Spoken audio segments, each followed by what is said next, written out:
Barrackpore block 2 panchayat সমিতির উদ্যোগে যুবসাথী প্রকল্পের ফর্ম ফিল আপ এছাড়াও নানান প্রকল্পের ফর্ম ফিল আপ হচ্ছে। এলাকায় উৎসবের আকার ধারণ করেছে। প্রচুর সংখ্যক মানুষ এই ফর্ম ফিল আপ অনুষ্ঠানে অংশগ্রহণ করেছে, তাতে মহিলাদের উপস্থিতি বেশি। আজ ব্যারাকপুর 2-তে শিউলি গ্রাম পঞ্চায়েতের ক্যাম্প, যুবসাথী প্রকল্প চলছে, লক্ষ্মী ভাণ্ডার চলছে এবং ভূমিহীন কৃষকদের, ক্ষেত মজুরদের একটা প্রকল্প ঘোষণা করেছেন মুখ্যমন্ত্রী।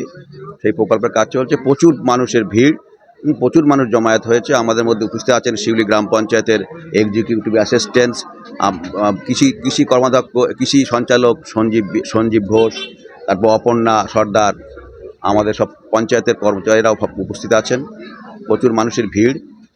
আর আমাদের মুখ্যমন্ত্রী এই কাজটা একটা মানুষকে, প্রত্যেকে তো সবাই তো বলে বেকার, বেকার তো নয়, কেউ কিছু না কিছু করে, তবু এই যে আর্থিক সহায়তা করছে, এতে মানুষের প্রচুর মানুষের উপকৃত হবে।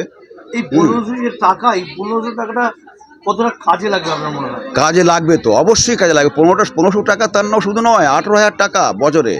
এইবারে সে তো এটা সরকারি একদম ফ্রি, গভর্নমেন্ট দেবে, ফ্রি দেবে মানুষের। তার সে তো কিছু না কিছু করে তারপরে এই যে টাকাটা পাবে, তার অনেক উপকারে লাগবে, অনেক কাজে লাগবে, সংসার চালানোর কাজে লাগবে, তার ব্যক্তিগত জীবনেও কাজে লাগবে। আপনার নাম? সোহরাব ডাক্তার, শিউলি গ্রাম পঞ্চায়েতের শিল্প পরিকাঠামো সঞ্চালক।